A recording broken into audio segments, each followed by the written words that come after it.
professor Severino Guanha levantou-se aqui e falou durante meia hora e não falou sobre os temas que estão aqui arrolados.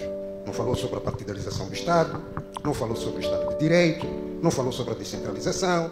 E nos últimos 3 minutos ou 1 minuto da sua fala, falou sobre a inclusão e a participação, assim, de uma maneira geral. Ele exprimiu aqui uma dissatisfação por ter começado uma coisa que andou mal. Olha, diga-nos lá, o que é que pensa sobre este diálogo que anda aí? Porque é esse assunto de que estava a falar. Fala lá, com verdade. Agora, para os que não sabem, eu e o Roberto conversamos muitas vezes e temos objetivos de fundo, temos encaminhamentos diferentes. Pretendemos o melhor possível para o país que é o nosso. Pretendemos o melhor possível em termos de realização das pessoas, de um sistema político funcional, etc. Mas encontramos-nos a ter que percorrer caminhos diferentes. Eu estava doente, fiz uma operação na próstata, estava no hospital e eu só via no meu telefone o que ia acontecendo. E depois fui solicitado por alguém, nós temos que fazer alguma coisa. A palavra nós significava muitos de nós. Professores, ativistas políticos, ONGs. O país estava a ter destruições enormes, estava a ter mortes enormes, muita gente, média 10, 12, 14, 15 pessoas por dia. E a pergunta mínima que a gente podia se fazer, que eu me fiz foi: o que é que eu faço? Eu não sou membro da Frelimo, eu não tenho cartão da Frelimo, eu não sou membro da Renamo, não sou membro do MDM, também não sou membro do novo partido que nasceu. Tinha 2 possibilidades: ficar calado, eu estava na Itália na altura, e comer pizzas e espaguetes, ou dizer que eu tenho alguma responsabilidade e tenho que fazer alguma coisa. E a minha opção foi essa. Pode ser errado, mas foi uma opção de fazer alguma coisa. O que fazer? Nós começamos a bater portas para levar as pessoas a conversar, a encontrar um caminho através do diálogo e da palavra. O meu maior interlocutor nesse período foi o Venâncio Mondlane. Eu falava com o Venâncio 1 ou 2 horas por dia. Eu falava com o News, que era presidente na altura.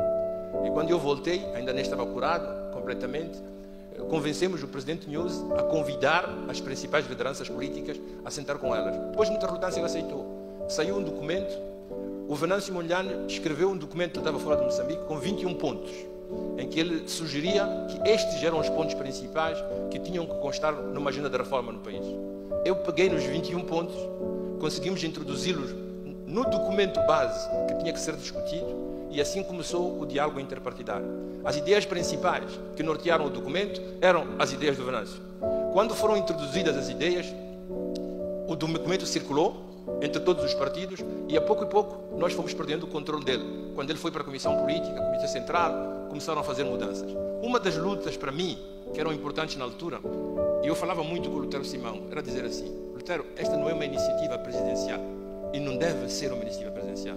Vocês, os partidos políticos, devem ter a liderança deste processo. Não aceitem ir para a presidência. Não aceitem que seja o presidente a dirigir. Sentem-se com ele como iguais e discutam para fazer propostas de uma maneira livre, autónoma e poder avançar no processo. O processo, à medida que ia entrando nas instituições, ela foi nos escapando pela mão. É por isso que eu disse que, a certa altura, eu já não me reconhecia no que aconteceu. O presidente News saiu, entrou o presidente Chapa. Durante a época do presidente News, do período que vai de 15 de outubro ao dia 23 de março, que foi a leitura da senhora Lúcia Ribeiro, nós fizemos cenários diferentes para encontrarmos uma saída pacífica para o país. Pensámos num governo de unidade nacional, pensámos num governo institucional, pensámos num governo técnico e sugerimos isto a uns e outros. O meu objetivo, o nosso objetivo era dizer que temos que fazer reformas profundas no país antes de pensarmos em futuras eleições, para que a gente possa se reencontrar numa base diferente a partir das eleições, da lei do país, etc, etc. Não vos digo por quantas tivemos que passar. Depois a Lúcia Ribeiro leu o acordo, chegou-se a hipotizar do Venâncio Mondlane como primeiro-ministro. Isto fez caminho, houve gente que não aceitou. Chegou-se a hipotizar que o primeiro-ministro moçambicano fosse um primeiro-ministro como na França, que é de facto o chefe de governo, que é a proposta que está sendo feita agora, que o Diniz apresentou outro dia nos meios de comunicação. Foi andando, foi-se cozinhando a maneira como a gente faz as cozinhas a nível nacional, e de repente aquilo apareceu como uma proposta presidencial do novo presidente, com os partidos políticos a serem arrastados por trás. Nomeou-se um chefe que ele... Tudo isto foi sendo cozinhado, e tudo o que a gente podia fazer era... O que eu podia fazer era, com os membros dos partidos diferentes, o Yusuf Momad, dizer: amigos, vocês não durmam, não pode ser assim. Vocês têm que ter uma postura diferente para este diálogo. Mas enfim, aconteceu o que aconteceu. O nosso último encontro com o presidente, eu digo isto, nem devia dizer isto, mas eu digo isto: o nosso último encontro com o presidente, como grupo grupo, foi dizer assim: Sr. Presidente, a razão da existência de um diálogo em Moçambique foram as manifestações, e a cara mais representativa das exigências do povo é o Venâncio. Não faz absolutamente nenhum sentido que vocês façam esse diálogo sem a presença dele. Isso foi antes do Venâncio fazer a carta. A carta veio depois. O Presidente respondeu-me, fui eu que fiz a pergunta, a resposta foi: isto é de lei, foi o Parlamento que tomou a decisão, e só o Parlamento pode decidir que já não vão para o diálogo os partidos com representação parlamentar ou municipal, mas que possam entrar também outros partidos. Então eu digo assim: Presidente, eu vou agarrar a sua palavra. A próxima reunião do Parlamento é em outubro. Quer dizer que o senhor vai submeter em outubro este pedido ao Parlamento para dizer que ratifiquem que possam entrar. Aí entramos naquelas coisas que se diz, não se diz, faz, não se faz. Mas o nosso esforço de luta, a minha posição no meio de tudo isto era para dizer: nós temos que encontrar uma maneira de resolver nossos problemas na mesa, sem nos matarmos, sem destruirmos, como fizemos de outubro a março esta parte.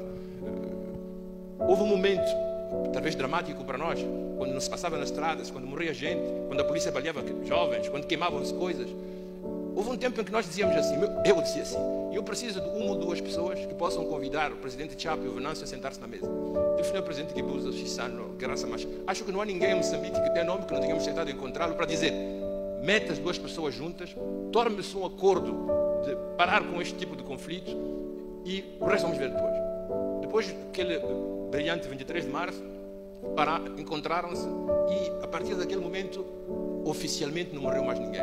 Eu lembro-me, sei que há gente que morre, sei que há disparos, mas o nível de violência não cessou. Confesso isso. Nós reunimos mais uma ou duas vezes com o grupo do Venâncio e com o Presidente. Todos concordam, eles próprios, que o nível de violência naquele momento baixou. Eu lembro-me uma reunião que se fez, eu não estava, era o Diniz, o Venâncio com o grupo com quem trabalhamos. A reunião correu mal e quando eu cheguei, um dos membros diz assim: por que nós entramos nesta coisa? Por que os nossos nomes vão sair nos jornais, vão ser falados mais? A culpa é do Severino. O Severino é que nos trouxe para aqui. Eu, quando olhei para o meu grupo, estavam todos a olhar para baixo, quer dizer, que a culpa era minha. Eu só disse para eles assim: Roberto, eu vou dizer assim, de 15 de março até hoje, pelo menos 1, 2, 3 vidas salvamos. O número de mortes eram 15 ou 20 por dia. Há mortes em Moçambique, há destruições em Moçambique, mas não tem comparação com aquilo que acontecia antes. E se os professores servem alguma coisa, para além de ser catedráticos e poderem dizer coisas sem ninguém fazer mal, se também a função deles é participar, nem que seja minimamente a salvar uma vida, eu penso que teremos feito uma coisa extremamente importante para o país. Não conseguimos muito. O que nós temos na mesa, a discussão que está sendo feita, não corresponde ao que nós tínhamos pensado, ao que nós propusemos, ao que nós queríamos. Tomou um outro rumo, mas como eu disse aqui antes quando falei, eu não me permito, não me autorizo de perder a esperança. Eu continuo a pensar, por favor. Eu continuo a pensar que é extremamente importante nós buscarmos caminho. O caminho que nós temos hoje não é o caminho ideal, não é o que devíamos ter, mas como eu disse uma coisa antes, há ali possibilidades, com uma grande pressão, de lutarmos para reformar o nosso Estado, para termos uma convivência comum, um pouco mais pacífica e uma redistribuição social e económica um pouco mais equitativa daquela que tivemos antes. Os professores não servem a isto, nós prestamos-nos a isso. Por isso mesmo, se neste ato de sair fora da cátedra e para começar a fazer coisas que estão fora da nossa bitola, cometemos erros, o primeiro a se auto-perdoar sou eu próprio. Mas acho que o que nós fizemos em consciência, e por quanto erros possamos ter cometido, aquilo que fizemos, tentamos fazer bem em consciência e a nenhum momento tentamos privilegiar uma pessoa, um grupo ou um outro. Há uma coisa que eu tive uma conversa de meia hora, 45 minutos ao telefone, com o Roberto até a gritos. E a nossa conversa era a propósito da pergunta que me foi feita nas redes sociais: houve acordo ou não houve acordo? Acho que todos vocês viram isso, né? Que o presidente nosso disse em Lisboa que não houve nenhum acordo entre as partes. E o Venâncio veio dizer que não só houve um acordo, mas havia testemunhas. E que o chefe da banda dos testemunhas era eu. Toda a gente só me perguntava: houve acordo ou não houve acordo? Eu disse aqui na minha locução: o objetivo da política são os consensos. E foi em volta da busca do consenso que nós nos mobilizamos. Se eu dissesse o presidente Chapo mentiu, como é que eu ia convidar o presidente Chapo em seguida para voltar a sentar-se na mesa conosco? Se eu dissesse que o Venâncio mentiu, como é que eu poderia convidar o Venâncio para voltar a sentar-se na mesa? A gente teve que engolir sapos. Mas o único objetivo que nós tínhamos não é glória. Não ganhamos uma 500. Não fomos promovidos a nada. Tudo o que nós fizemos foi que o número de pessoas que morressem no país diminuísse. Se isto é condenável, se este esforço que nós entrepreendemos é condenável e faz de nós menores professores, menos aptos, menos inadequados. Bom, muito obrigado, professor.